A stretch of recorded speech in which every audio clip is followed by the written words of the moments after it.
We've got a public hearing for the Union City Trail project, and I'll hand this over to Dave. What's that? It's A public meeting, not a public hearing. Sorry about that. Public meeting. Thank you, Tim. Appreciate that. So I'm here to discuss briefly, I won't be very long, I'm here to discuss briefly the Union Trail project. October 1st, we're applying for an Indiana Trails program grant in the amount of $400,000 for the city of Union City. And the total cost of the project is $671,550. This is for approximately 1.7 miles of trail. Now, before you, we have a board. Sorry if we can't all see this, but this is Harvard Park. This is Union City Pike, and we will be widening the Harvard Park Trail from 6 feet to 10 feet to make it multi-use. Okay, and then redoing that trail.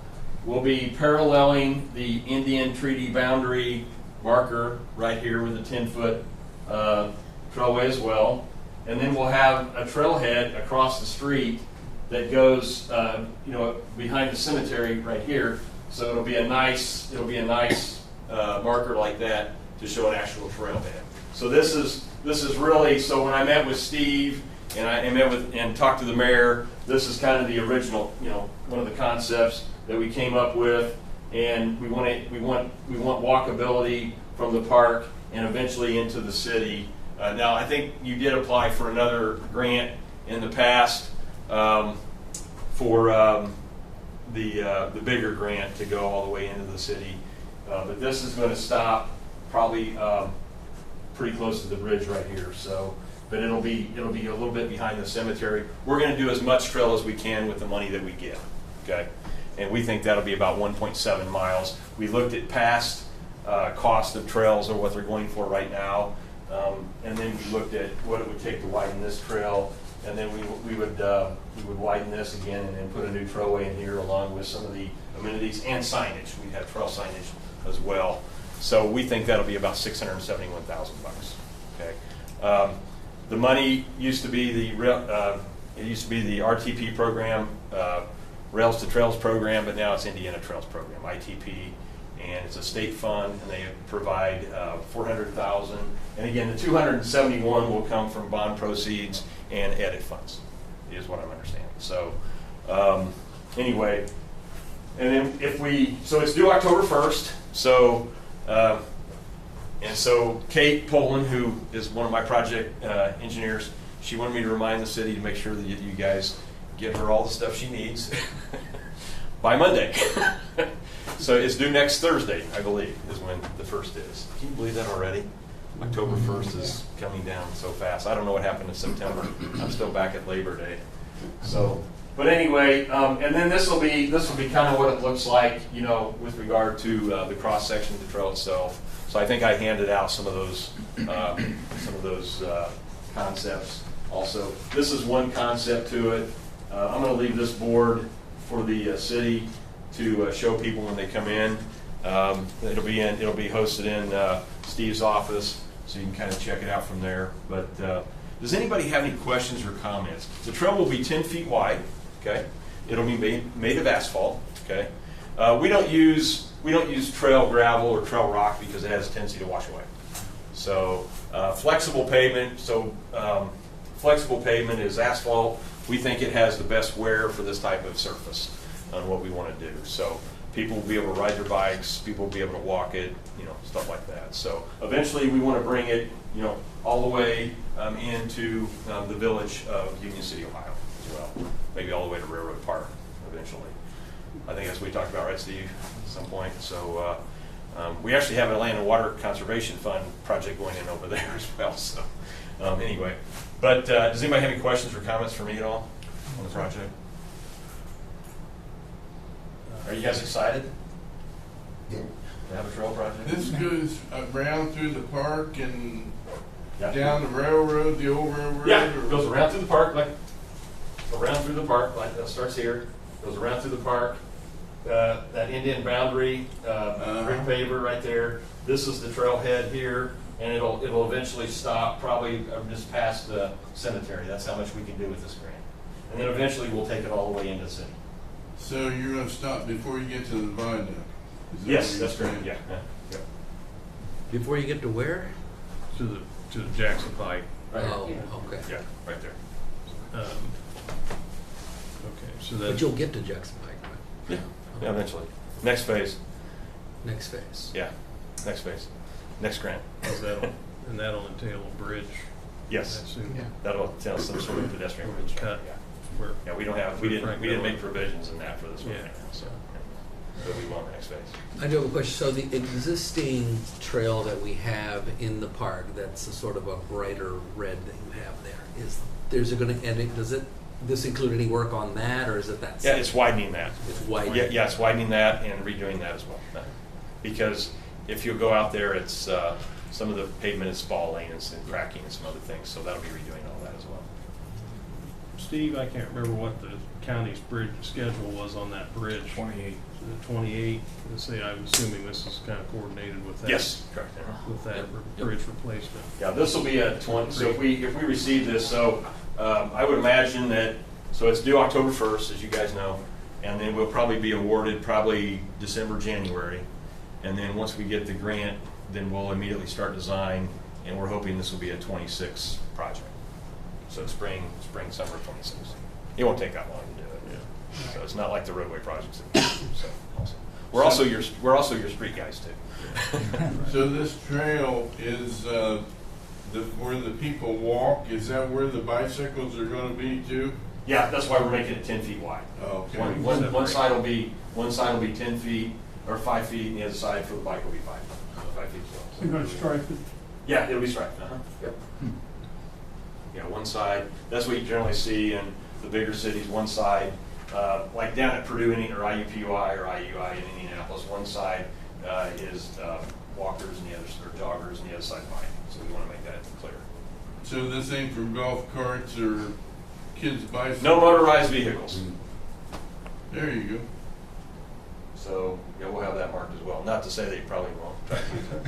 Yeah, no kidding. You know, that'll have to. We got ordinances. Hey, I like your attitude. That's really all I had. Thank you very much for your attendance at our meeting tonight, and looking forward to hopefully a successful grant application. So thank you all very much. Tim, I'll turn this over to you. Thank you very much. The less stuff I have to carry back with me home is awesome. And Steve can use it for his office, or put it in his office or whatever. So, thank you very much for your time. Thank you. Have a good evening. Thank you. Thanks, guys. Thank you. And good luck to us, right? Okay. Open the pledge and then the prayer. I pledge allegiance to the flag of the United States of America and to the republic for which it stands, one nation, under God, indivisible, with liberty and justice for all. Heavenly Father, we come to you this evening asking for your guidance, wisdom, and support. Help us engage in meaningful discussion as we make decisions for our community and for the future. In Jesus' name we pray, amen. Amen. As everybody's noticed, they've gotten stuck with me this evening because Chad's not able to get back in town. So, Amy, if you want to take roll. Gary Elliott. Here. Bob Lehan. Here. Jason Brewer. Here. Tim Heiss. Here. Tito Frias. Here. Okay. If everybody's had a chance to review the consent agenda, if there's no questions, I'll entertain a motion. I'll make a motion to approve the consent agenda as presented. We have a first. A second. Second. All in favor? Aye. Aye. Opposed, the same? Okay. All right, we've already had our presenter. Move down to Amy, do you have anything for us? Not beyond what is already on here. Okay. Council member, Tito. Yes, I had a question. Interesting. I thought this might address it, but it didn't. Right, the presentation on the park, because I did have somebody reach out to me and ask me about renovating the playground equipment. I know it's something that we've talked about for a few years, and every once in a while people are asked about it again. So this is a first. I didn't ask her permission to use her name, but she says that her nephew is a special needs boy, and they don't feel safe taking him to play at Harder Park because the equipment is run down. The playground equipment is run down. So yeah, I wonder if we have any update on that. I don't have anything specific. Steve, do you have any We ideas on have a the plan for phase one of the playground at the new activity center, the pool. We're working on the city's portion of those monies. We don't have anything concrete just yet, but soon. Well, what came of the school had program, right, to do some fundraising? Was that something? They've raised about $160,000 in total. The total project is about $380,000. The total project with the playground and the pool and the Phase one of the playground Phase is about $380,000.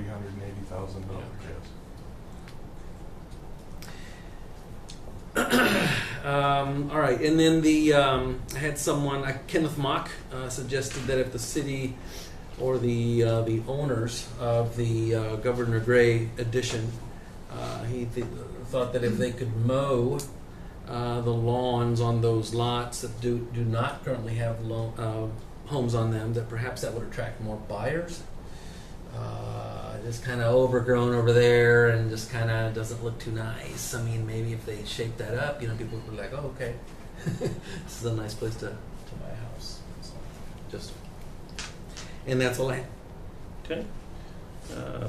All I have is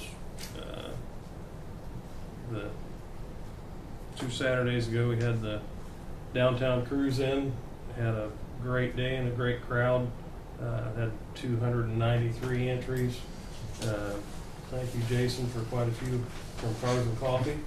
But probably would have had some threat of rain, but still had a great turnout, and had a great turnout of people, which really thrills me as much as anything is the local people that turn out and have a good time. So just want to thank everybody. I want to thank all the city departments for their efforts. They did a great job and made the project a lot easier. So. Jason. Nope, just thank you again to you and your team for, I saw you run around like crazy like you always do, so thanks for all your hard work. Yeah. That's all. I don't have anything. Gary? Nope, nothing. Okay. Steve? The only thing I have is the radio update on the agenda? Or do I need to? It is not, no. Okay, so the fire department needs to install a firmware update to the radios, both the mobiles and the portables. That estimate was right around $25,000. They're proposing that it comes out of CCD, which is an account for, or an appropriation for fire department equipment. They have the money in there. The update, you don't need to make a decision tonight, but the update has to be installed by December 31st or our radios will no longer communicate with dispatch. So that decision is going to have to be made because it's over 10. You guys have to approve the purchase. So if you want to do it tonight, we'll get started. If not, we'll need an approval sometime early in October to get everything done. So the firmware update is, they're buying something, or is that somebody that has to do it? What's the It's some type of programming update that has to be installed to the existing radios. Right, but so the 25,000 is probably for somebody to do it? Is that what It's the update and the oh, so somebody's the labor charging to them do it. for the update itself? Yeah, they're charged for it's the a update. proprietary product that has to be installed on the radio. Okay. And was it 25 or was it closer to 27 or 28? I was thinking it was $25,700 or something like that. It's in that neighborhood. I can email you guys a copy of the quote. You guys want to see the copy before we do? Alex, the copy first. Okay. See the Yeah, copy? see if we can get that, and then we can It'll, Put it on get next. it it'll be in over. your packet for next Okay. meeting. Okay. Yep. Great. That it? Okay. No old business.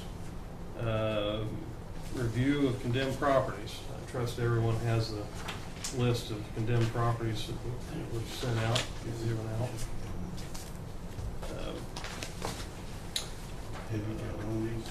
Probably preface with a couple of things with the, I think, Steve, that second property on there says 330 South Columbia, but I think that's supposed to be Howard, isn't it? Because there's no 330 South Columbia. Okay. And I think I'll have to double 330 check. Howard. That's what Kyle gave me, so Yeah, I think 330 Howard's that one that we did. that could be, Yeah. that could be. I'm not No, sure. that's probably about right. Yeah, that may be Howard, but, I'll double check that. because it's, yeah, because you go like, There is one boarded up in the 300 block of Howard. yeah. I meant to say something to you earlier today about that, but then we, today at Board of Works, 340 South Columbia, we put into the category of work in progress.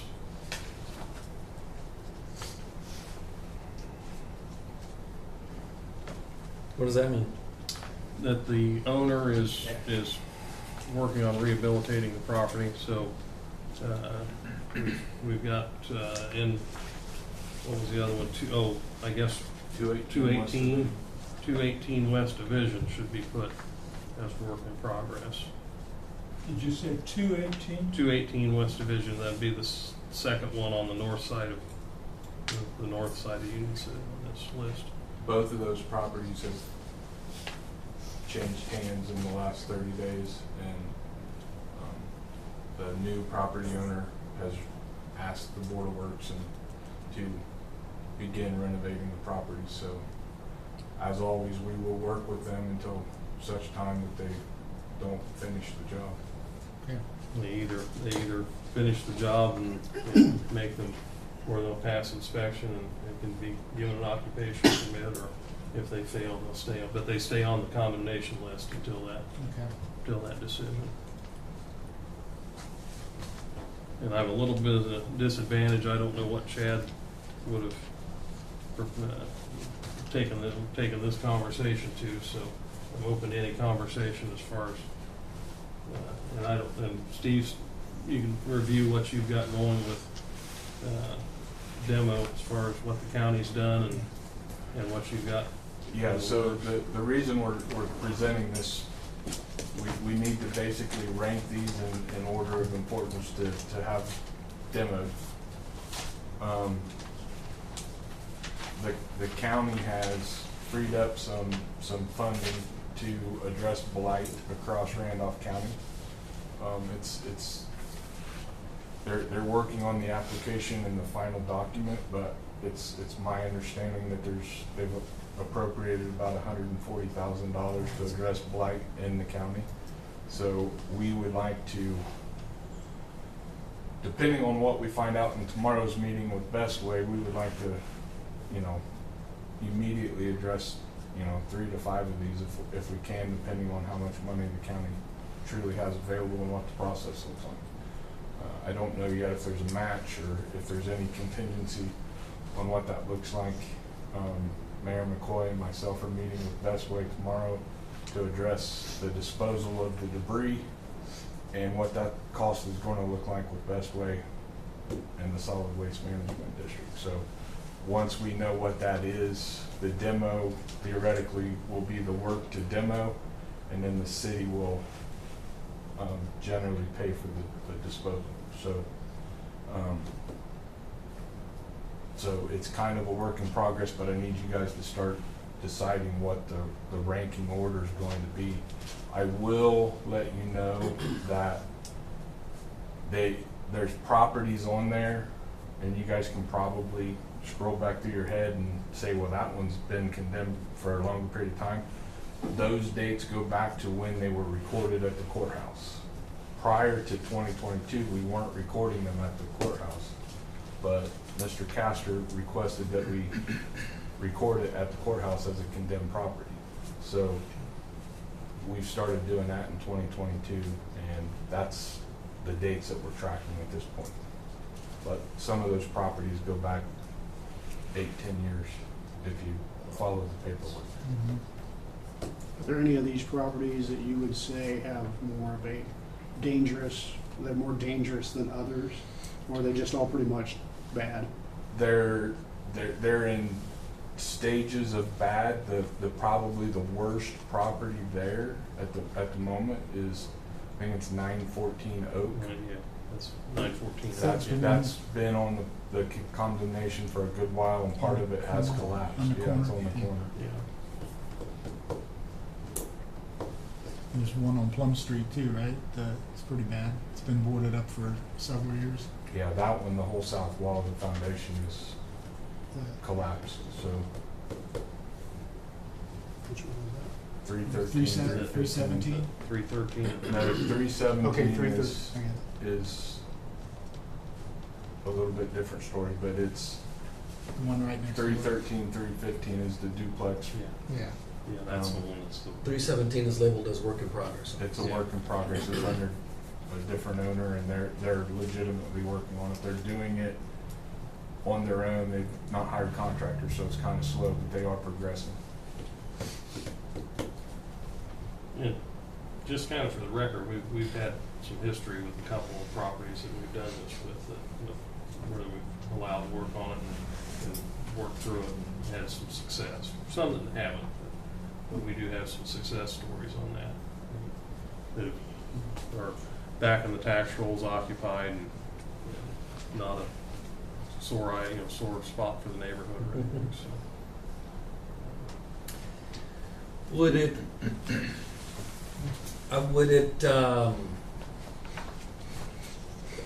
would it be feasible to make maybe like a small committee to go have a look? I mean, I would think we would look at characteristics like how close the condemned property is physically, like the structure is to the next door neighbors, right? I mean, how badly they affect the neighbors. I think that, I mean, and the ones that are closer, then I would think would be the ones to,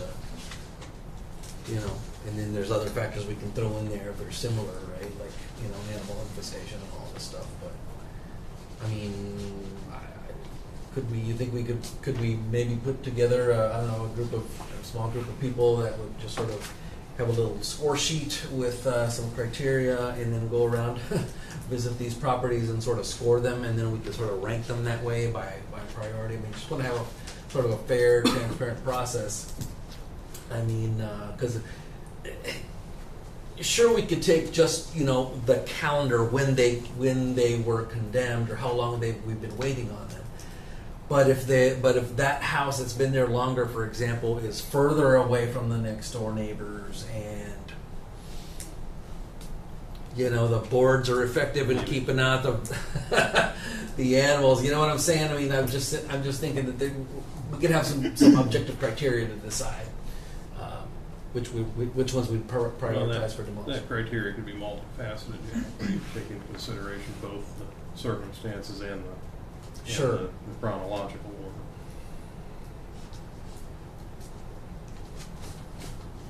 Any other opinions on that? Who pays the taxes on the condemned? Well, Some of the properties, the taxes are current. Some of the properties, they're not current. They're in the current listing for tax sale. Like 313, 315 North Plum is in the tax sale document.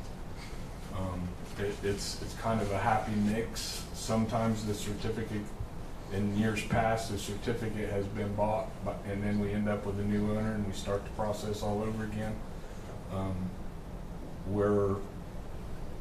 We've requested of the county to change that process for the tax certificates, and at least offer them to the city or the municipality before they open them up to the public, so that we can control some of that. But that's not happened yet. We're hopeful that in October that happens, but we got to get to that point. So, so yeah, some of the taxes are paid, some of them aren't. At 520 North Plum, the floor's falling in. I know for a fact that raccoons and groundhogs are living there because I live tracked 3 raccoons. I haven't caught the groundhog yet. He's a sly devil. But it's a real firecracker. And I talked to a person who went in there who saw some children go in before it got boarded up, and scared him, and he went in looking for the kids, and they said that the floor was missing. Yeah. So by all means, go and look. There may be others that are just as bad, but I bought the place for taxes once, and then a guy paid me. But I was going to tear it down myself. I know for a fact it's been absolutely worthless for at least 5 years, if not 6 or 7, until I bought it for taxes. Bob, I would say that one's been worthless for 15 years. Yeah, it's maybe many years that I've had it for taxes, and the guy paid it off, but he didn't do anything with it. Right. Finally, it got condemned. Yeah, so we're kind of new to this whole process ourselves because we're at 730 North Plum Street. We've got 780 right on the same little cul-de-sac that we're in. And we've been talking to the mayor ever since last August when we got it condemned, hoping to buy that property. And we were told over the weekend that it was sold. And we found out it was a company in Muncie that bought it. Which is a little disturbing because we really wanted to buy that. We were just going to level it down and just make it a yard, at least get rid of it because it is an awful eyesore. So now we got this company in Muncie that God knows what they're going to do with the property. That's what I mean, so now we can't fix it up. And we would have, and I would have paid more for that property than what that guy just did. And it was condemned last August, but yet they put their name on it last September. And we're just kind of confused because, the mayor said that it was going to get leveled before it could be sold because once it's condemned, it's got to be leveled and taken down to make it safe. And so we've just been waiting for that process to go on. And then we were going to buy it, and now we're kind of in the lurch now because I'm not sure what's going to happen to that property. Yeah. And we would have more than been happy to buy it. Yeah, that's been one of our Now, big my next We challenges. don't know what to do. My next step is I'm going to call the guy in Muncie and see if I can maybe pay him a little bit, just let him flip it, because they're doing the deed right now. It hasn't been put in his name yet. Yeah, it's not been put in his name, but they're doing the deed right now. It's been sitting empty for 16 years. Yeah.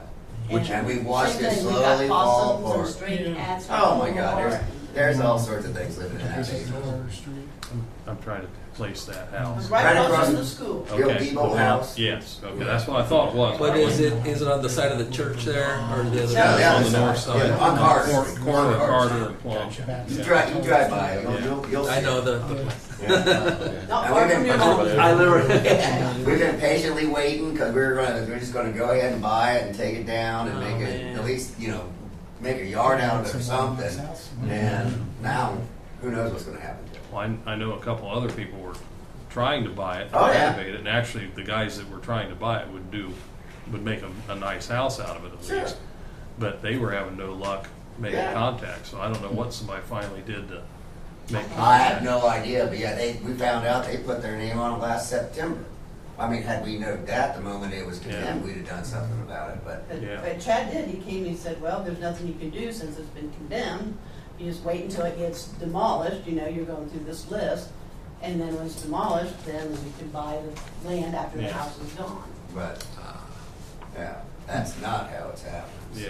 that's kind of why we're here tonight, was just to find out, to learn more about the process, because we Well, saw this was on your and itinerary. we're still trying to refine the process, get the process better, because this has been a battle Oh, for a long time. And we finally got our condemnation process streamlined and worked better than what it used to be. It used to really be a long, arduous process, and we've solved that problem, but we still have the problems like Steve was talking about with the county, and not to badmouth the county, but the county, to get them to help us do what we need to do to move this process along. And then now we're just finally making a breakthrough on funding, because that's been one of the biggest problems on being able to demo anything is the funding. But of course, the problem is even if we demo it, the land still belongs to the owner until they either relinquish it or So there might be lose a it lien fast. on it? If we demo any of these properties, then we will file a lien on that property, correct? That will have the cost of the demolition or something based on that. What that lien will be based on. Yeah, what I was talking about is before. Well, there can be Liens. tax liens, there can be bank liens, any number of things. Mowing. So, mowing liens, and a lot of these, of course, usually the liens can be exposed, but a lot of times some of these properties have been transferred to owners that didn't even know they were condemned. But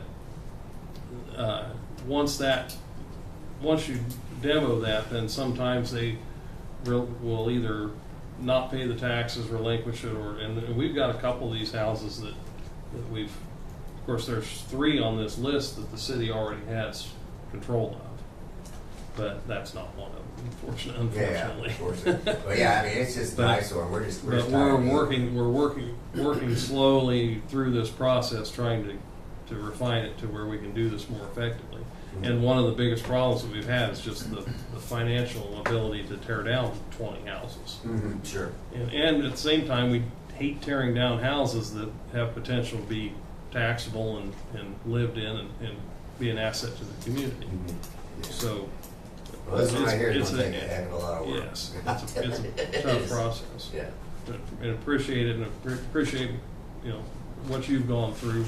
I had a derelict house next to mine many years ago. Unfortunately, it came up in tax sale. I was able to, the owner basically walked away from it. And sat and looked at it for a little over a year in the tax sale and had it torn down. And now I have a nice yard. Well, what's interesting about this property is it seems like they've got their taxes paid up from what you've looked at, right? Yeah, I looked at the tax. At one time, it had some taxes in arrears, but it's not been now. And then they paid all that up, and they're still paying for the mowing. Yeah. Yeah. But we're just kind of. It's a shame because the house, it was a nice house. It was. Yeah. It was a nice house. Yeah. They're not paying for the mowing. The city's mowing it as a delinquent property, and the mowing bills are being assessed to the property, but they haven't paid anything. But they haven't paid. No, I thought those were added onto their tax bill when the taxes come due, but that's not how that works. How do they get paid then? It's a lien on the property. It's collected when the property sells or transfers title, but the way these guys do the land contract, it never transfers title. So Land contracts, not going to transfer title. Yeah, the county will register or record our liens, but they don't collect them. They don't. So if they're in arrears on liens, if they just pay the county taxes, then they're not delinquent. So the only way we'll collect the liens is if the property changes title. Well, that's not Okay. completely true. I mean, there are. It's so Wait, confusing. there's It's more. crazy. Yeah. Well, Okay, the there government. are times where when they paid the taxes, they also paid Pay- the lien amount, but that's kind of, I guess what I should have said is few and in between. it's when they somewhat do that. voluntary. But, Wow. So it's just a jumbled mess. I mean, occasionally they'll pay their taxes and the lien, but Only if they want Yeah. to clear the liens. yes, I really hesitate to say this because I want to get rid of that one across the street from me. But that one on Oak Street, Steve and I looked at that house, how many years ago, Steve? 7, 8 years ago? I would say 2018-ish. Yeah, that was Something good. like that. And it was falling down and had animals going in and out then. And those poor devils that live in that neighborhood have been putting up with that. And so I would really recommend you put that one at the top. But 1 second. 914 West Oak? At the top Yeah. of the list, they really need some relief. And also knowing the circumstance, there's no way the owners have basically washed their hands of that, if I remember correctly. Yeah, they just turned it over to Yeah. Monty right before he left. Yeah. It's- Yeah, that's So- a really. So bad it needs to place. go. I think what Tito says makes sense. I mean, it's some of these houses. It's pretty obvious. These have to go. Yeah. Absolutely. If we're okay with it, I mean, I'm okay to form a little committee. We'll come up with the criteria, and then we can go have looks, and everybody checks off. I mean, I can do that publicly if we're all in agreement. Sure. You have laws that have to be abided by. So there's only 3 properties that's under city control, and everything else you would have to look at from the right of way. So if we put our order that we recommend, then we hand that list over to the city, and you can work on that in that priority order. But if you hit a legal hurdle, can't do. I mean, do what you can, right? And then you go to the next one. What I'm cautioning you on is it's still somebody's personal Inner property, property. and you can't trespass on their property. So it needs to be done, Uh-huh. needs to be done from the street with the exceptions of the ones that are marked here. So, Okay. If they're condemned, you can't go into them. You have no recourse. yeah. They're still owned by somebody. They're still somebody's They're property. still owned by someone. Well, that kind of spoils my plan. You got a long time. I'll say that you can probably do most of the assessment you need to do. You can without look at paying- it, without yeah. paying. No. I can tell. Most The of one these. up- We didn't go in that property on Oak Street. We walked around. That was perfectly legal. Yeah, And that's all you need. yeah. You can see the roof falling in. Oh, yeah. Where it's collapsed. You can see the groundhog holes. And I believe the neighbors when they say that the raccoons and Yeah. possums and that cats are coming and going. So you can do what you're talking about, Tito. Okay. It's just, like Steve says, somebody might get after you if you go inside. Of course, the ones that are condemned are Boarded up. Boarded they're up. boarded up. And actually, You the can't see inside of the it. criteria is basically the same as if you're bidding on tax sale properties. Like say, from my experience, we're purchased a property in tax sale next door to mine. You're basically not able to do anything on that property during that. 6 months. In my case, it was a year that it took to get through the whole process. So, Even though it's yours? no, you've just paid the tax liens, so you don't have title to the property. Once they relinquish the property and you get the deed to it, then you can do whatever you want. But I had to sit right beside this and look at it for basically a year, and fortunately they mowed it.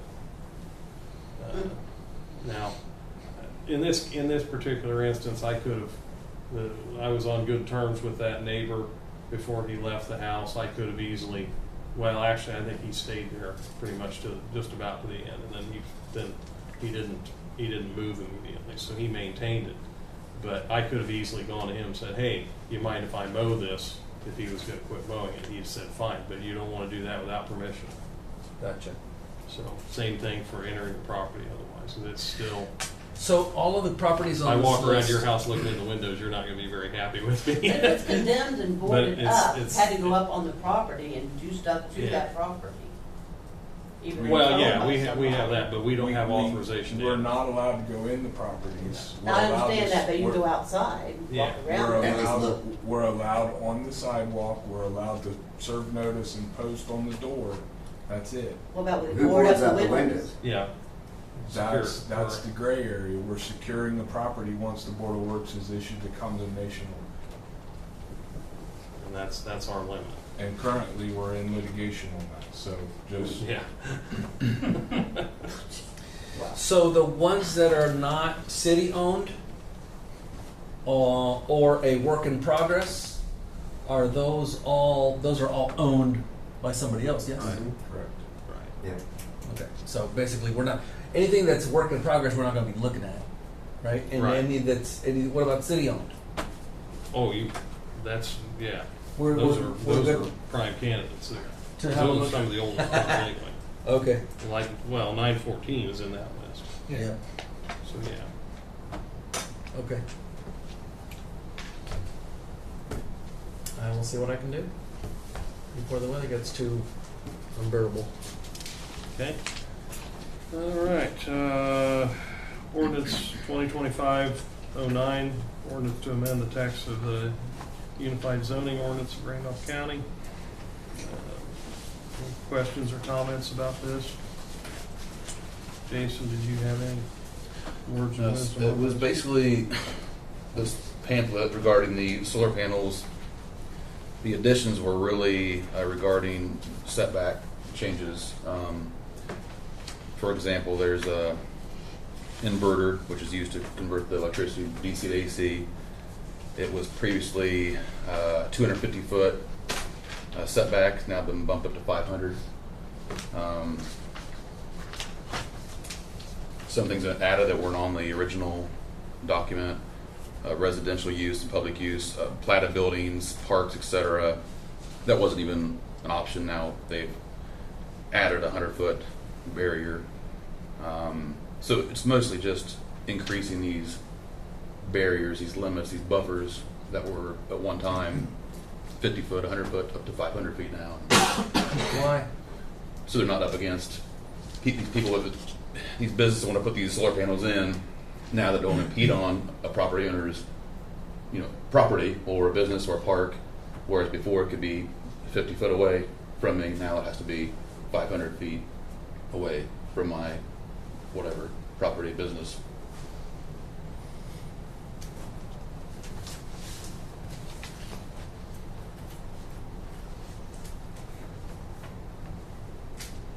It's really, it's just helping the landowner, avoid these things being put in your backyard. So you need adjacent landowners. Yes. Yeah. Correct. So there's no way that a person could put a solar panel in his backyard because of the 500 foot? This is an area that I'm not a expert in. I know this is based on some that I are, thought you was a lawyer. you have to be the PhD to understand this. I know some are based on kilowatts used on these panels. There's certain Oh, really? use so many Sizes kilowatts. and So for the stuff. smaller kilowatts, you can Yeah. put on your roof for backyard. But these, I want to say 10 kilowatts or more. I could be wrong on that. Panels, big ones. I think this is a larger, not for just single residents. Right. I see. I'm not quite sure on the kilowatt number accuracy on that. But So Steve might be in violation with all them solar panels he put out there? Well, they weren't in violation when they were put out there. Boy, you got all So that. they were within the, they were. At the time, they were, At the time, yeah. they were within the ordinance. And the way the amended ordinance reads is that if they were put there before this was enacted, then they're Then still they're- okay, no. like they don't Yeah. have to be dismantled. Yeah. Right.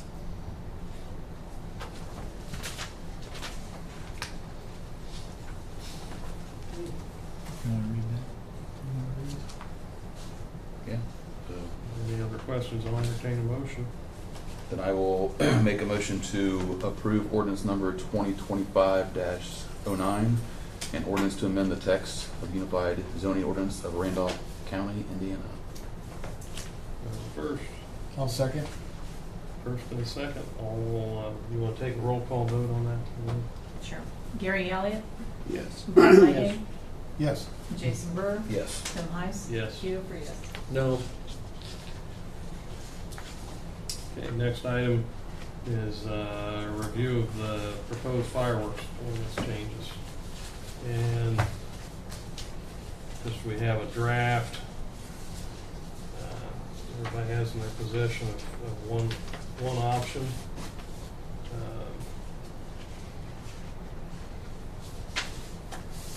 Any comments or opinions or otherwise? Say again? Just whether you have any comment, just we've got a draft for possible amendments to this. Any conversation? Oh, don't know that we necessarily, To what now? to the fireworks. Oh, okay. Fireworks ordinance.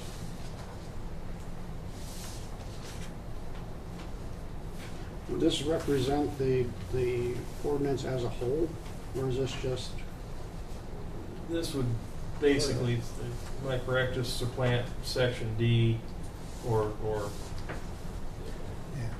as addressed by what's in that section D of. And this would just be to the existing, not To the what existing. what was proposed a month or so ago.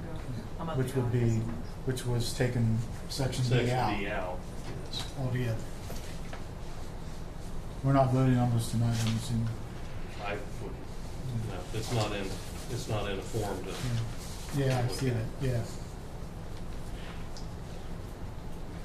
I think I agree with the fact that having a permit would be a lot of extra work for whatever department is Yeah, doing it. absolutely. I'm in agreement with him. I am too. I think it's just creating another layer to have failure in too. Right. It's, I was hoping, I was hoping that we could get something in there about those loud booms, the ones that are the most, I don't know, annoying or disturbing to people, period, but particularly to our vets, especially those who are suffering from post-traumatic shock syndrome, and people who own pets who freak out and have breakdowns and whatever, and to people who have anxiety disorders, which we have a lot. To hear these things, I mean, it's just causing massive distress. Now, I understood that how to enforce that. How would we know that? So I would recommend, if possible, if the city could talk to our friend from Lenox Avenue who is an expert in this stuff, and maybe he can help us define something. We have that kind of expertise in town. We should use it to try to figure something out that works for everybody. So. Because without that, it's like, okay, the problem remains the same. Because that's the part. That's the main problem. And if we're not resolving it, then why even bother to amend the ordinance? Just Tito's point. But if we take out section D, it eliminates it, because then the only time you're allowed to do it is during the designated times. Right. And so if there's any booms, regardless of size, then whatever the ordinance says, the police department, whoever, has the right to enforce. So for the public who may not be aware, I think section D, if I'm not, correct me if I'm wrong, please, is about outside of the 4th of July time period, a few days before and after, and the New Year's Eve. I can read section Okay. D. Yes, please. Between the hours of 5 p.m. and 10 p.m. by a person celebrating, this is use of fireworks, by a person celebrating that person's birthday, anniversary, or graduation from secondary or post-secondary school, or birthday or anniversary or graduation from secondary or post-secondary school within the person's immediate family. So this could be graduations are going to be specific times of the year, but birthdays can be, this could be 365 days a year, Right, yeah. anytime. So And that would be with a permit. with the permit now, of course, then we're back to the question of who's going to issue the permit, how's that gonna be administrated, what's the criteria, how's that enforced, and how do you enforce that ordinance? Lots of complicated things that happen. Keep in mind that most, or a very large percentage of communities in Indiana do not use this section. This was an option that was given by the state when we passed this ordinance. I was the only one here in this room that was in this position at that time. At that time, I disagreed with it just because I saw the pitfalls, but I thought, okay, we'll see what happens. And so, and then the rest of the council felt inclined that this would be fine. And I can't say that how much trouble it's truly been, but The people, so has that been in existence up to now? that's been, when was that? I'm not sure when that fireworks ordinance was originally passed. Bob, are you on the council yet? I don't think you Well, it's are. been over 10 years ago. It's well over 10 years. Yeah. And it's, Was it 2008? that, Why am I thinking it might have been as 2008? far back as that. It's pretty close. It was in my first term, I'm sure, which would have been 2008 to 11. I mean, when you look on AM Legal at everybody across the state, what their ordinances are, I mean, there's only a couple that have This, Union City and Portland, Indiana have Section D. I don't really see that anywhere else. I mean, it may be out there, but I haven't found it, because I don't go, I did not go through every single one, but I went through and pulled them across. Either they ban them all together, or they just go with the state's guidelines, which is A, B, and C, and that's it. And most of them are extremely short and sweet and to the point. These are your options, that's it. And Keep they in just mind follow the state. before period. that ordinance was passed, they were basically banned. As far as now, You're right. I'm not naive, we had fireworks before then at times, and we'll have fireworks if we strike Section D, we'll still occasionally hear the firework discharge. Mhm. But keep in mind that as this D reads, between 5 PM and 10 PM, so 5 hours of potential. If somebody has 5 hours worth of fireworks, you get 5 hours worth of fireworks.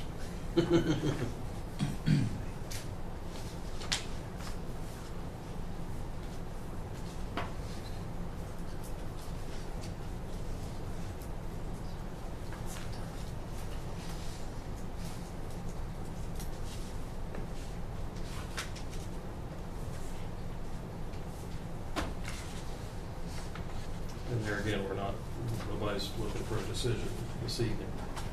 We can do various things. One thing I say, if we decide not to eliminate that, I would kind of entertain looking at it for another year and see what happens, 6 months to a year, probably a year, just to let the summer months go through, but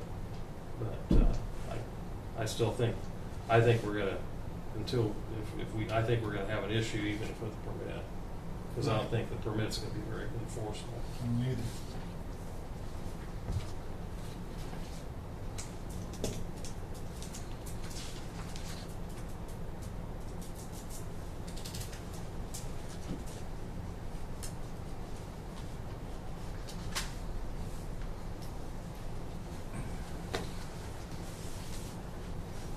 Any other comments in that Nope. regard?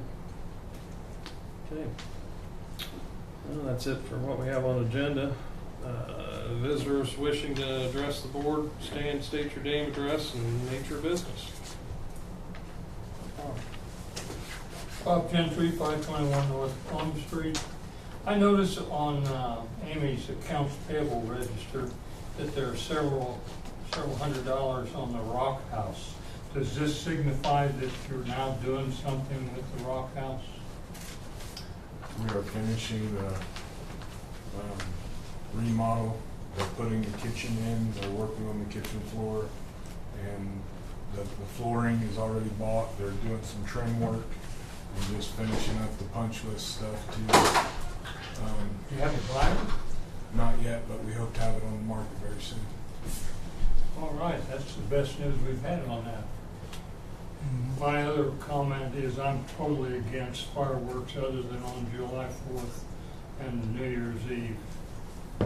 I would be in favor of the most restrictive thing you can come up with, because I happen to agree with the comment about PTSD and the pets. Well, I'm bothered by loud noises, but that's, yeah, that isn't enough to curtail it. But I really think that the state law is, oh, I haven't read it in a while, but it's been a while. Anyway, you're going to do what you're going to do, but that's my feeling. Okay. Anyone else? I was watching, I just happened to, Just for the record, state your name. and Larry address. Brown, 321 Lennox Avenue. The expertise, as I heard. We appreciate it. First of all, Portland does not have an ordinance. You guys were talking about that a second ago about Part D in our ordinance. Portland does not have an ordinance. Portland follows Indian state law, which is basically what our first part of our ordinance states, but it's 365 days a year. They don't have anything in there about birthdays, celebrations, graduations, anything like that. There is no ordinance. It falls under the Indiana state law. They do have I contacted Portland, and I contacted. They have a noise ordinance, They but have a fireworks noise fireworks ordinance. cannot be deemed under noise ordinance if you read further in the Indiana state law. Oh, well, the police officer I talked to over there doesn't know that apparently. I mean, all police officers don't know everything. Okay, all right. Because that's obvious when they've come down to my house before, when they think they know what was going on, when they don't even know Union City's ordinance. And they tried to, I don't want to say forcefully, but they come down there saying that they know what the law is or whatever it is, and I've got the ordinance printed out. And when I do fall within the ordinance of shooting stuff off down on Lennox, and been harassed 3 different times, when I've fallen completely under what your guys' ordinance says in Union City. I shoot stuff off. I shoot some of the same stuff off in Portland, right in the sheriff's parking lot. They're okay with that. Okay. How many of you was up at the car show this past weekend, or was it this past weekend or the weekend before? Part of it. I saw you there. I didn't see you. I didn't see the people, but you guys are complaining about fireworks, how loud fireworks are, and you guys allow the flamethrowers. I was the main sponsor of the flamethrowers. Great event. Great event. But those flamethrowers up there is louder than any firework I have, or that I'm legally allowed to sell. And somebody said something when I was watching about monitoring the loud booms. Those loud booms are monitored by the state of Indiana. Anything and everything I have is legal through the state of Indiana, through the government, or however that chain goes. I mean, I can't sell stuff that you guys buy and shoot off out of the park. I can't buy, I can't even legally possess that. Only someone from a city that's trained, goes through all that training and stuff, is allowed to even purchase those. I understand what this gentleman back here was saying, that people with PSTD and animals and stuff like that has anxiety and stuff like that. I'm sure those same people has the same stuff that when the car show was going on. But did you guys get any calls about that? I mean, I was up there watching it. That was the loudest stuff I've ever heard in my life. And we're complaining and trying to change an ordinance over fireworks. Yeah, I was in Tennessee. Huh? I was in Tennessee, couldn't hear it. Oh, well, you darn near probably could, because it was pretty loud. And I don't want the car show to stop. I mean, that was a great event. First time I'd ever been up to that. But there again, I don't want my rights taken away as a citizen if I choose to shoot fireworks off on my wife's birthday, my birthday, or graduation. I mean, I don't understand, and I still don't understand how this works, how a city can override a state law. We're not. You are. No. But it's Hold on, allowed. but it is allowed. I've researched it, and I read it's up the on it. option. And what I'm saying is, I just don't comprehend how that is allowed. But it is, for whatever reason, that a city's allowed to have ordinance for fireworks or other things. But here you guys are wanting to change an ordinance. One, I mean, you don't have to abide by an ordinance. I can get a citation for it or whatever, and there's several ordinances in this town that you guys don't upheld right now. So, I mean, the precedence is shown right now that you guys don't enforce your ordinances anyway. So, I mean, if you want to change it, then change it. I mean, I'll abide by it. But, you know, I don't feel that taking the rights away from people that choose to celebrate their birthday or graduation and how they choose to should be up to the council. I mean, take the whole ordinance out then. Let it fall under the state law. State hasn't had any issues with it. Because if they had issues with it, people would be going to their Congress. What the state did was the state designated a template, and then it was up to the municipalities to decide what they wanted to accept. I'm not sure, I think at the time that we did that, I think we had the option to not pass any of it.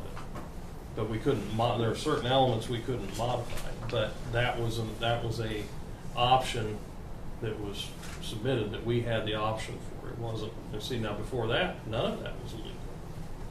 None of what was legal? None of the fireworks, before that legislation in 2008 or 9 or so, none of it was legal. For where? The state? The state, yeah. Okay. All those fireworks were illegal in the state of Indiana. 2008? Yeah. Roughly, yeah. It's been a while. That's about right. I have to look up the date that was passed, but I mean, Indiana was pretty strict on, and now, obviously, yes, there were fireworks set off there, and that was one of the reasons why Indiana made the law changes, because they knew this was happening, and it was gonna happen, so they decided to regulate it and enforce it, or, you know, use some regulation instead of just letting it just be free-for-all. But, yeah. Well, I mean, the state law is kind of free. I mean, you're allowed to shoot stuff off 365 days a year in the state of Indiana. If your local municipality chooses to do that. If they don't have an ordinance, you can. If they don't have an ordinance. If they don't have an ordinance. That's why we were given the option to pass an ordinance, as most cities in the state don't have a section like that, Section D, and have the same regulation that gives the dates previous to the 4th of July, in and around the 4th of July, Right. and then generally New Year's Eve. So more cities than not, almost all the cities don't have anything else beyond that. So we're more liberal. So we're actually more liberal. I don't know about that. I don't know about that. And we're more rights. open about it than most. So that's the conversation. That's where we're having a conversation about it. Most cities don't even have any ordinances for fireworks. They fall under the state law. I don't know if I'd go so far as to Well, say that. I don't know how many towns in Indiana that does or doesn't. I mean, I've not researched that, but Portland is one of them. Portland does not have an I have ordinance. to look at their ordinance. They do not have an ordinance, I promise you. The new They do not ordinance- have a fireworks What's that? ordinance. The new ordinance in Winchester eliminated it altogether. Yeah. I mean, if it's not the holidays, that's the one they just passed, because they had the same kind of issues. I mean, I heard somebody talking about it. Yeah, Winchester, Suggested that you there's, guys check with them and stuff like that, but Portland does not have an ordinance, so Portland falls under the state law. So 365 days a year from 8, I think it's 8 or 9 in the morning until 2 hours after sunset, something like that. So the question I had for you, and we've been discussing internally a little bit, is it possible to have an ordinance that, I know the state doesn't ban it, but we could, if, to me that's the concern, right? The thing that startles the people the most would be those loud booms. And I went on ChatGPT to figure out, what do you call these things? Because I'm not an expert. And maybe you can tell me because you are, okay? It says salutes. Salutes just anything that's got a boom. Okay, mortar shells, canister shells, and there's aerial ones. There's ground level ones, single tube salutes, and aerial cakes with salute effects. And it talked about 60-gram canister. So that's the biggest one that's allowed currently. I mean, 500 grams is, a cake is the box. It's any box. They got small cakes, they got big cakes. 200 gram, 500 grams. That's the legal limit that we're allowed to shoot off, we're allowed to purchase and stuff like that, any consumer. But each canister is maximum 60 grams, yes? I think that's what I'm seeing. That's on the artillery's most possibly, but like, I mean, I've got, excuse me, I've got cakes that are 500 grams. But they go off at the same time, or it's separate? It could be different times. Okay. So it's got little tubes inside the wrapper. Yeah. I mean, if you cut the top off, you'd see little tubes inside it, and it might be a 53 shot, it might be a 20 shot, it might be a 150 shot. So. But not all 150 are going off at once. It's in succession. And each one, it's in sequence and stuff like that. But and each one of those is how many grams? I don't know off the top of my head what each one of those are. Okay. But Because see, the only thing that I'm concerned about, as hearing people's complaint, is that boom. So there could be 50 booms, but okay, if they're not super intense, like people are not going to be as rattled. I mean, yeah, boom is going to.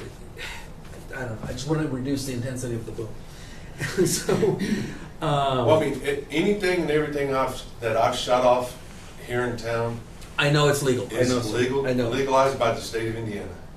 I know. So, I mean, whatever the grams are for each mortar or each cake, I mean, it's regardless of whether it's on my birthday or the 4th of July. I mean, it's, you're allowed to shoot it off whatever you guys say the ordinance is. I mean, it might not be able to be on my birthday, but, on those other dates, June 29th through July the 8th or 9th is what you guys got written in there. I mean, those days right there, I mean, that's the guideline you have to allow, correct? From the state. That's the state. Okay. That's the state guideline. That's the guidelines. I mean, so for those days right there, I mean, anybody in town can shoot off whatever they want to in those dates and those time frames. And this what bothers me about this whole ordeal is that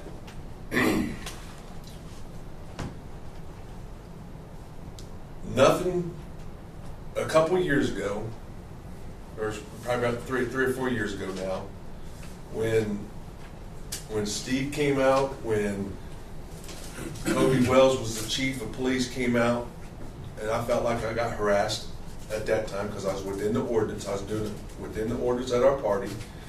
The following year, the active police chief and fire chief came out in April.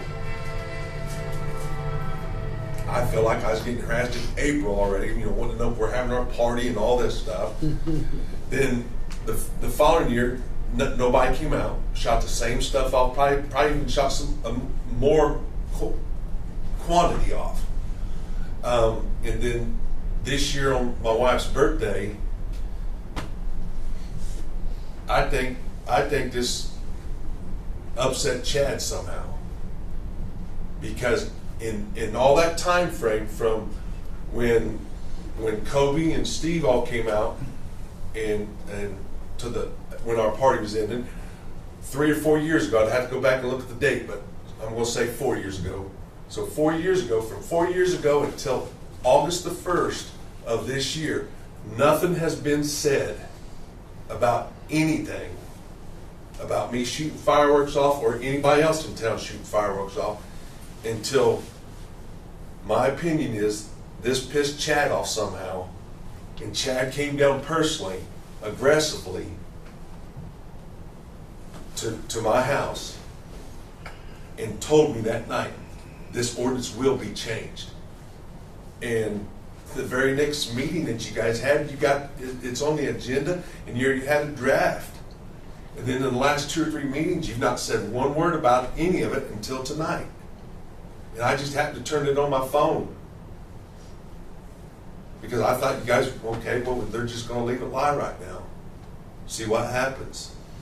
And then, it's been, 3 meetings ago, nothing's been said. It's not even been brought up on your old agenda. It's not been one word said about it. I've sat there and watched it. Can we explain to him why the process? They're clarified. The first meeting that you're referring to, there was no draft. There was no nothing. There was discussion about, and not even action requested at that time. There was discussion about, did we need to address that section D in the ordinance? And there was a discussion about that, but obviously no action was taken. Then, so that led to discussion with personnel, police personnel, so forth, to look at ideas of what can be done. That's where this draft of possible changes to that ordinance has come about. And then that's what the discussion was tonight, was whether we wanted to move forward with one idea or take a look at this idea. We had no interest, and it's not in a form where we can even pass it tonight. So that's where the discussion went. A couple of things to keep in mind. To work through these things, they don't get created overnight. They don't get created in a couple of weeks. That's why there was no other discussion, because there was nothing. There was no new material to discuss now. And that's the reason we're discussing it now is because there's new material to discuss. And obviously, we're not taking action tonight. Wasn't Chief Ader going to get with Winchester? Just to get Well, some that was one of the information things from to them? review with Winchester. Yeah, And that so probably took So a there's a little whole time too. So. process, and the only reason this still has life is because lots of citizens have come to us at various points. Mhm. Maybe that was the trigger with Mayor Spence, and he apologized. For me, I mean, aside from my respect for Mayor Spence, I appreciate how that when he did apologize, but that to me doesn't matter. To me, the issue still remains the same. It's just as a citizen concern. I'm not doing this because Mayor Spence was mad. I'll abide by any ordinance change that you guys do. I mean, if you take that out, I won't shoot stuff off on birthdays. I'll make sure a birthday's on July 4th. But I've moved our party from Union City because of how the ordinance is written. I do have consideration. We do have consideration. We could have had our party this year on the 8th, but it was during the week. I mean, that's not fair to everybody in town that's got to go to work the next day. If it's a Friday night and a Saturday night, that's a little different. I mean, there's still people that work on Saturdays and works on Sundays and stuff like that, but it's a little different. Most people work Monday through Friday. Okay, we do have consideration for that. You know, but the problem that I have with you guys changing an ordinance like that, taking stuff out, is one, you're taking freedom away from people that choose to celebrate their birthdays with fireworks, if they choose to. A lot of people don't. And then the other thing that bothers me is the comment that was brought up, I don't know your name on the end down there, Gary, that he brought up about Spanish festivities and festivals and stuff that you guys have. Can we do fireworks then? Well, if it's not in the orders that you can, then what gives you guys the right to have special permission to do something outside of an ordinance that I can't do just because it's a Spanish festivity or a car show? I mean, there's no difference. If it falls outside of the June 29th and July the 8th, it should be zero. I don't care what festivity it is, who says they're going to have it. If you're going to do that, then it's got to be clear across the board. We can't pick and choose. You put that in the ordinance to be consistent. Like, we don't want to make exceptions, right? So if we want these specific, Well, we'd have to add something because this Exactly. is, and I'm just stating, just for the point, this is restrictions on consumer fireworks. So right? if you had something other than consumer fireworks, that would be a different thing. So in order to restrict, bear with me, in order to restrict a commercial fireworks display such as the city's fireworks display that we do at the park, then you would have to specifically regulate that in an ordinance. This won't regulate that. We'd have to. I'm not saying that can't be done. I'm just saying. And in the last 5 years, I think the Hispanic festival only happened once, and that was a city, I think, because of was it Winchester people that came over and did it. Yeah, it probably was. Sir, can I ask you a question real quick? Yeah. When you fire off the big booms, the big cannon shots, is that a single artillery shell or is that part of a cake? It's a single. And I think that's the only firework that I understand that maybe we're kind of questioning is the really big cannon shot. I love fireworks. I'll tell you, I love them till the day I die. But the problem we're going to get into. I've got several cakes that has multiple shots in it. That if I was to go shoot one cake off, it's got 53 shots in it. Mhm. Guarantee you, somebody would complain. Yeah, because I think what I had heard Tito talking about earlier was the big boom that you could hear all over town. And I guarantee you, Worst thing is a gunfire, gunfire. I would just about bet. I'm not going to guarantee this because I've never tried this.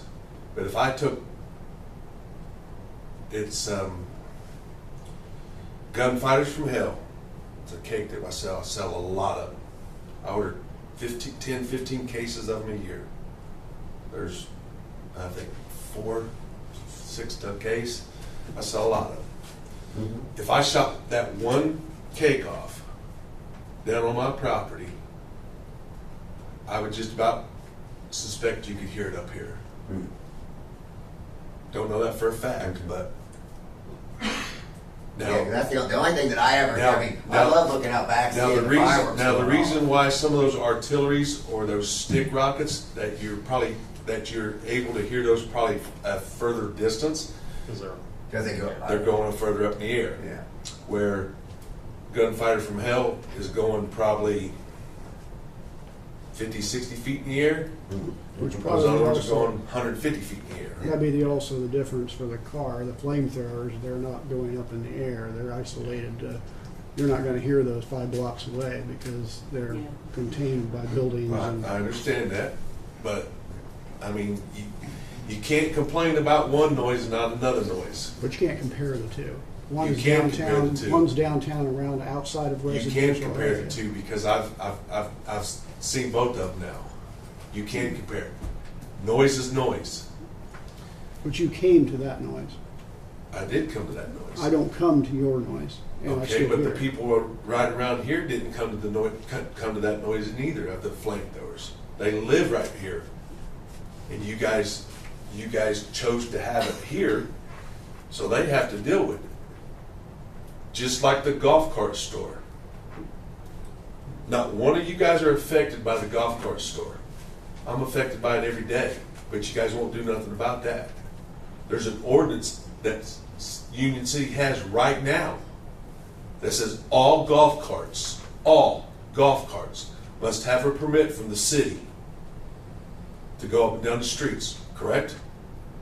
Give or take verbiage on that. Golf carts go up and down Lenox Avenue all day long without permits from the golf cart store. I'd be ignorant on that. If I needed to get a permit, I'll get a permit for my golf cart. Absolutely. I've been paying attention here more lately. Golf carts going up and down Columbia Street. That's not allowed. It's against ordinance. There's a lot of things that are not allowed that people do, and until you catch them doing them, You can't tell me that they can't catch them going up and down Columbia Street.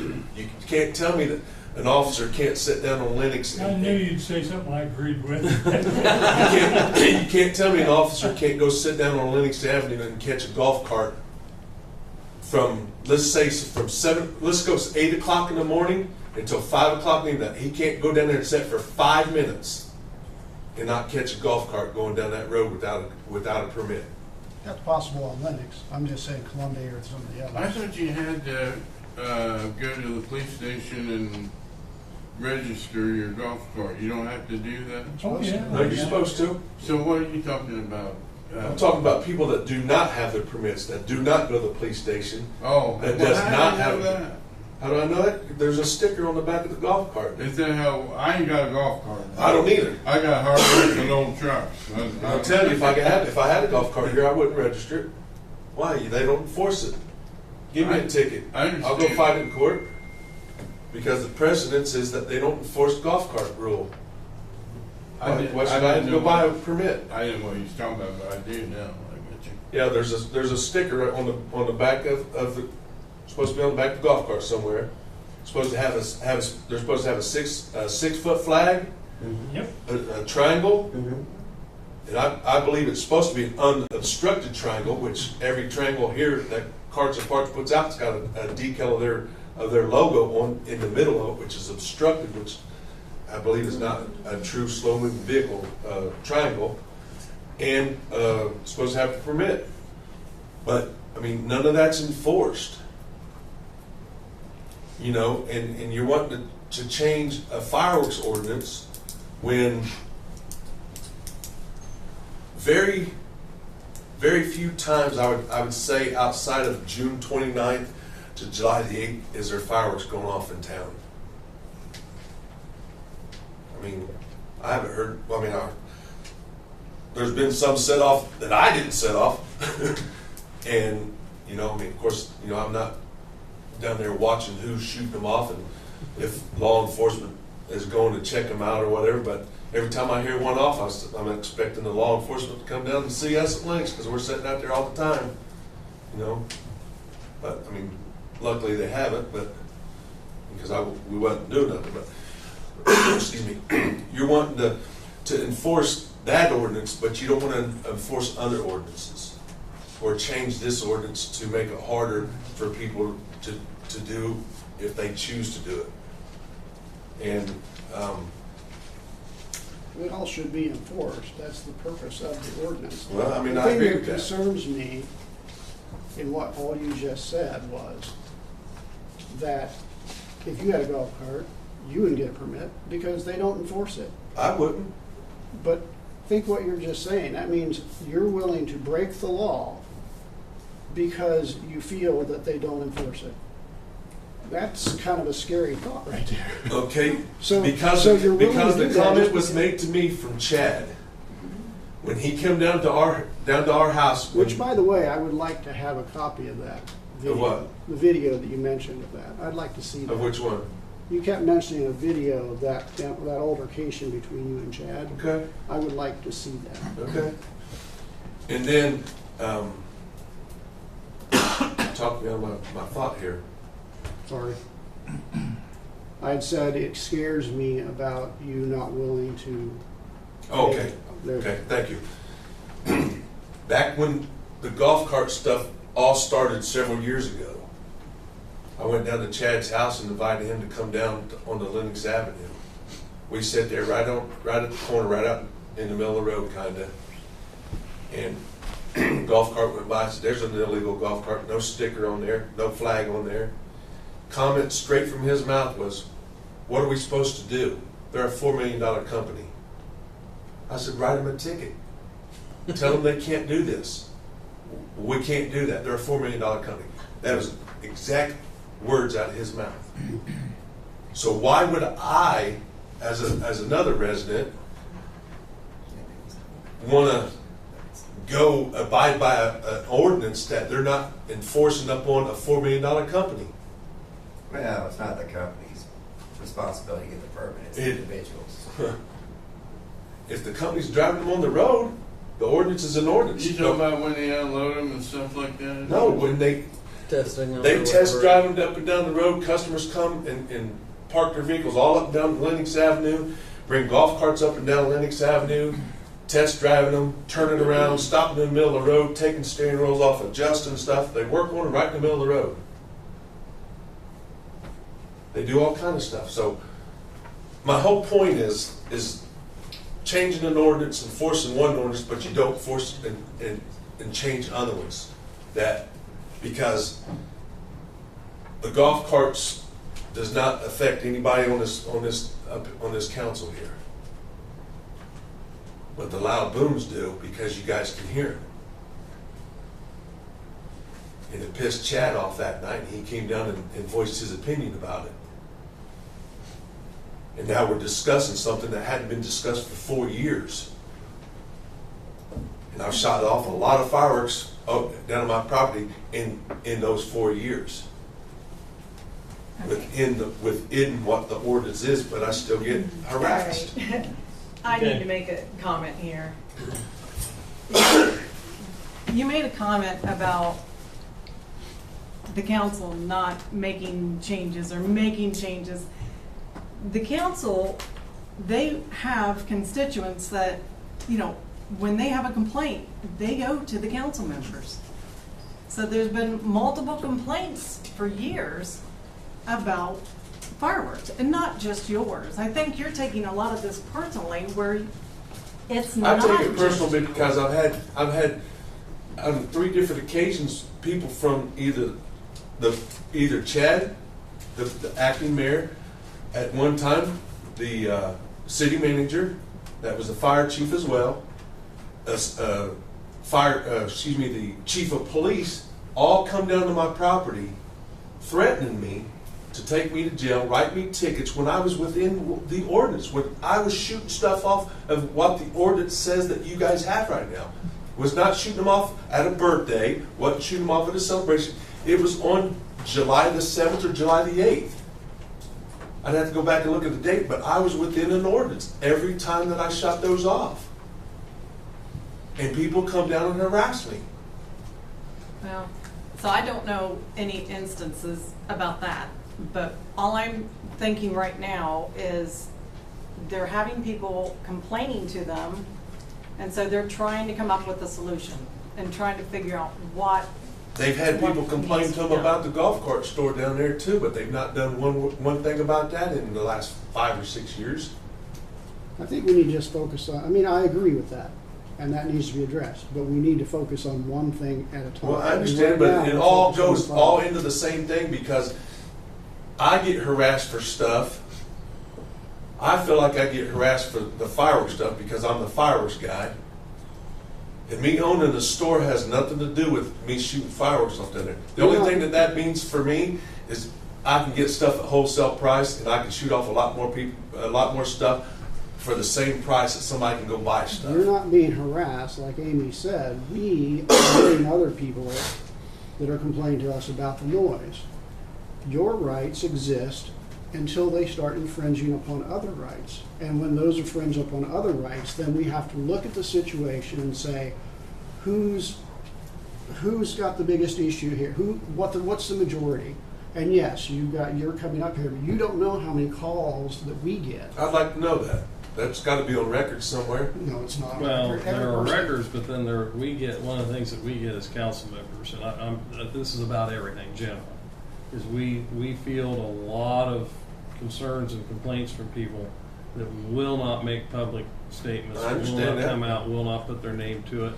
I mean, they may say it's, in confidence personally, but they say, I don't want my name brought into this, but I want to voice this concern. I understand that. At the That's why I come up here and store, talk. on the because sidewalk, I know there's a lot like at that. the coffee shop, at McDonald's, on social media, in private messenger. I get texts. I mean, I understand that. Yeah. So we get those, and really, realistically, we have to look at those complaints the same way we look at any. But that's why we have conversations about some things that you might not see that there's a public outcry, because they're not going to be public. they're not going to come and harass you. Oh, I understand that. But I hear you about. Is there something that we can do to convince our leaders not to go harass people individually and follow the procedure? I don't think Chad will do it anymore.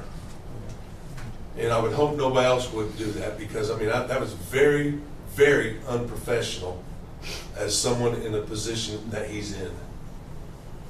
Because But sir, he did apologize.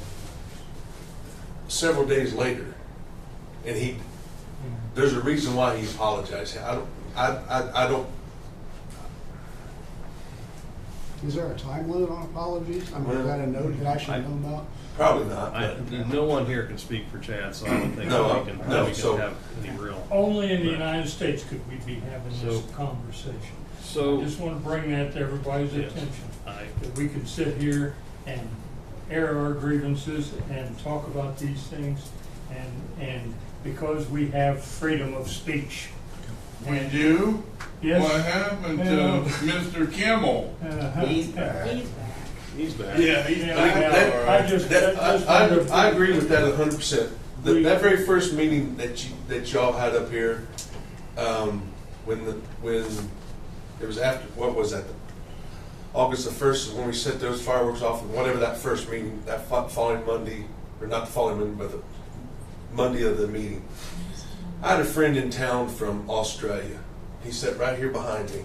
He come up here, and because he's like, I can't believe you guys are allowed to speak like this. I can't believe that you set off a firework with a cop car sitting right there. Well, I'm within my rights. I'm within what the ordinance says I'm allowed to do, so I can do that. So I mean, I agree with that, what you're saying, but Yeah. there again, they're trying to take away some more freedom from people of what the state allows, and then what the city wants to allow. And I understand that you're allowed to do that, because I researched that, because I thought, hey, how can a city override what a state law is? Well, we're not. Well, We you can't. are, but it's allowed. You're overriding what a state law is You by can. a city Yeah, ordinance. You're not. They're not doing it, but What's- they can do it. There's a term for that. And I don't know what that term Being means, but stricter. Well, it's not right. overriding. And I researched it, and I looked at it, and I read, and I went, man, that don't make no sense to me. but- There were certain things in that law, I remember doing this, and one of the things, Right. for example, that I looked at, and I think that if, at the time that law was written, that Indiana did not go on daylight savings time. And I looked at, and so now I think it's more, I thought that the allowable time on the dates was a little late. I gotta be at work at 7:30, 6 days a week. 2 hours after sunset in the middle of summertime gets pretty darn late. Yeah. And a lot of people get up early at night, so I looked at that. Well, One of the things, but we couldn't modify that. Right. So we Most did. people, I mean, 2 hours after sunset is really not long, that long, because most of your fireworks, you don't shoot off until dark anyway. I get that. But most people don't have an hour show, Yeah, like I've had. right. Most people that comes and buys from us, or, buys from any local fireworks distributor, that they they buy enough to shoot off Well, 20, 30 minutes worth of stuff. So, I mean, again, I'll abide by whatever ordinance you guys set and do, but, I mean, I think you're just taking away some more freedom rights from people that choose to do it. well, what we're looking at is balancing. I understand that. And that's, I mean, I But there I fully again, understand. but there again, appreciate the your balance of the position, people and that I'm- like Yeah. this fireworks or enjoy them whenever we set them off or anybody sets them off that enjoys them, you won't never know that because they don't come forward. But to we the enjoy council. them too. Well, they don't Enjoy come to them the too. council meeting and say, "Hey, we enjoyed those," or you know, "Hey, that was a We've great heard show." even We've heard from for people that said veterans. that. As a veteran, and I know a lot of other veterans, I don't have PTSD. I was fortunate enough not to get involved in that. There are a number of veterans in this community who do have PTSD, and they are, it's, as Tito put his finger on it, it's that, whatever that boom is, and the glass shakes in your house if you're in an old house. And I can see why these guys are affected by that. It's real. This is not, and they have rights too. I And agree. I agree. I mean, I totally disagree with you, but I'll defend to the death your right to say it. But I do want the veterans and the pet owners. Hell, my cats go under the table, but they spend half their time there anyway. So they but the neighbors' dogs have to be bound up and that happens all the time. I'll do a little test next time that I'm legal to shoot something off.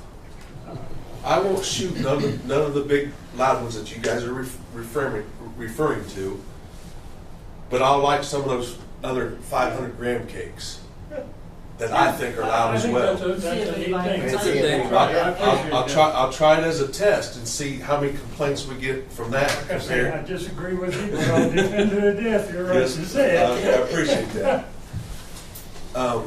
That'd be great to, I mean, I'd like to see that. Yeah. Because that's what I'm suggesting, right? Right. That we eliminate that. The only thing I think we're gonna run into as a pitfall as far as eliminating those is that we're gonna get into the regulation business that the state's already into. We're gonna open up a can of worms. It's a little I hard. mean, I to agree do. with that because there's no way to regulate that Yeah. Or enforce it. or enforce it or Yeah. prove who done Right. it. That's so. Because I've been told, and any firework that you shoot off, whether you're legal or illegal shooting something off, there's no enforcement unless they see you do it. Exactly. So I mean, I could go light one right now if I chose to, light one, let it go off, and go in my house. Nobody knows who does it, who done it, or whatever. There's no enforcement, or you know, anybody can You're do not that. wrong. You know, but what I'll do is next time that I'm legal to shoot something off with what ordinance is in effect right now, I'll shoot a 500 gram cake. I'll shoot one. And it's going to be probably a 53 shot because it's called Gunfighters from Hell. I'll sell you all you want. Okay. John.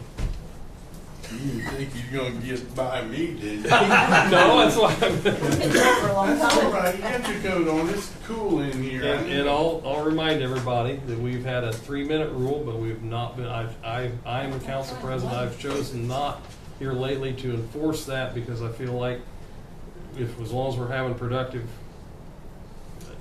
I mean, I appreciate that because I've been in meetings before where they've done I that. don't want to shut that off. And We 3 had minutes is some not enough to specific talk. problems that we were addressing with that. As long Right. as we're, I think, if everybody's in agreement with that, it takes a little longer, but John. Well, I don't wanna cause problems or nothing, so I'm not gonna get 3 minutes.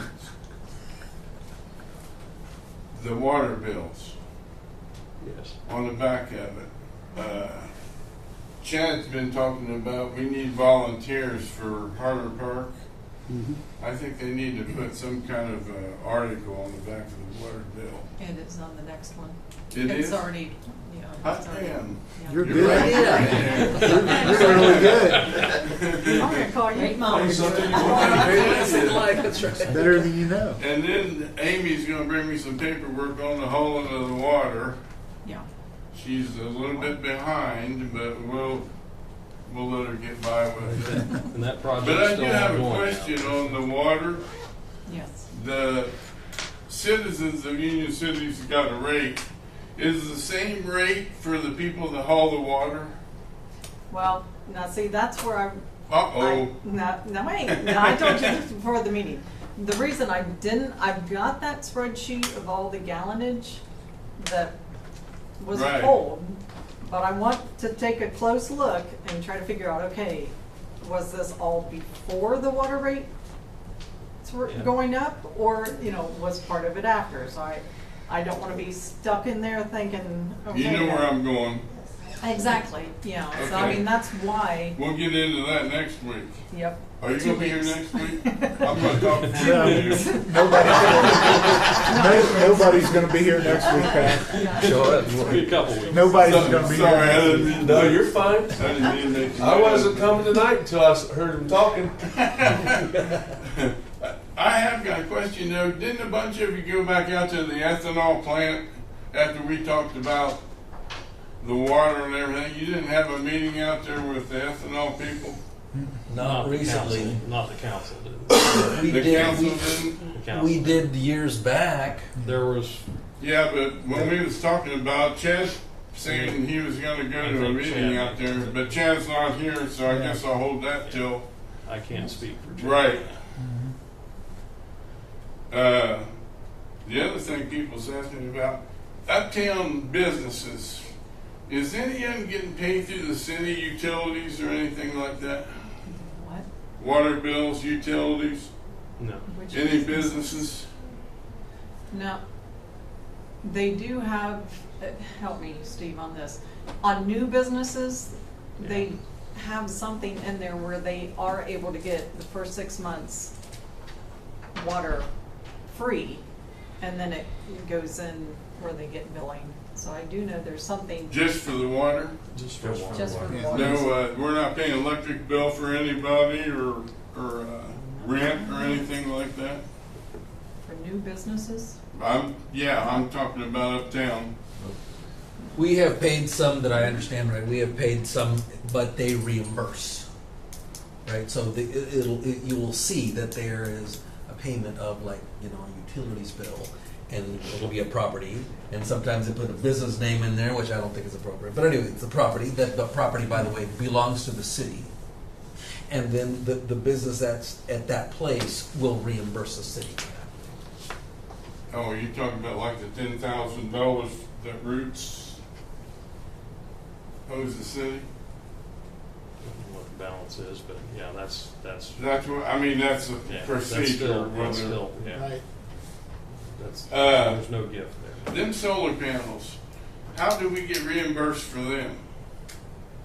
Is that through the electric company and they write a check back to the city, or? Most of that power is just used by the water, by the departments, but I don't know if there's, We have bi-directional meters, and the Yeah. meters actually run backwards when so they're we've had running some off the solar. reimbursement. I can't remember how that channels exactly. So- Can we Yes. could graph that, right? Like, what were we paying for energy before them, and what are we paying now? That would be interesting to look at and have that data. Which actually we're supposed to get reports on that. We should be getting a Periodically. report here at the end of the year. That would tell if we're making money or what? Yeah, I guess because there's a performance guarantee. Because on somebody that. told me that was like $500,000 for them solar panels. Couldn't tell you the amount for the solar panels, but yes, And there is I'm talking installation and everything. I don't have the itemization on the solar panels. See if you can find out, Mr. Chad Heiss. And also somebody said, are we in debt $3 million for Vision Corner? No, That's a We are not false? in debt. Well, talk to me. There was a time, I think I can resume it. There was a time where we were expecting a grant to come in, Yeah. and it took much longer than we hoped. And in the meantime, because we had high expectations for that, the city went ahead, despite me. It's Uh, more appropriate to say Vision Corner is in debt to the city. Would be the correct. Until grant funding comes through, we're still waiting. So you can't recoup that money if a grant comes through, or can't? No, yeah, no, Oh, that's you that's can? how we'll recoup that. So the Okay. grant has not come through. Well, I don't know what Part the of it- status is. Part yeah, of it has. Part of it has. Part of it has. Remember they were going to try to get the Ready 2.0? Yeah. Well, 2.0 was paused because 2.1, am I saying that? Yeah, No, no, Ready Ready 1 Ready was one was not spent down. Spent down. Oh. So So we received. nothing could be done on that until they did work diligently to get Ready 1, and we did get more funding through We got- Ready 1. another So- million through Ready One. So we're So still, just shy of- we're still waiting for this process. So other cities in Indiana need to kind of, So Well, you that's- can do Kick it in the that, gear. then you can, if another grant comes through, you can just Yeah. grab the money, cause hey, we paid But this we 6 did months not, ago. but we don't have any borrowed money for Vision Corner. No. I mean, the city doesn't have any loans. There's no loans for that. In terms of the city hadn't taken out loans to pay for anything. Well, how do you write down on your taxes when you take that money out of the grant? Uh-oh, Monday night football's on, I'm out of here. See ya. Okay. Did we get your questions answered? Do you have any comments? Okay, all right. Can I do- And that, I want to add something, if you don't mind. okay, Somebody said, let's try to keep one thing with one thing. What can we get started about finding resolutions about the golf cart store?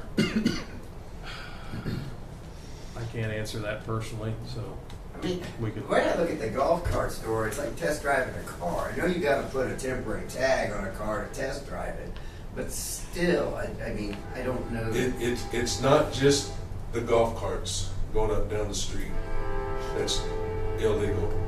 It's the semi-traffic that goes up and down the street. There's a 5-ton weight limit on Lenox Avenue, and the semis go up and down Lenox Avenue. There's employee parking in the residential area. Don't know if that's against a law or ordinance or whatever, but when you've got so many employees that you clog up the whole road in front of our property where we can't even access our property when we want to do landscaping and stuff, we got to go ask somebody to move a vehicle. That there's so many cars parked.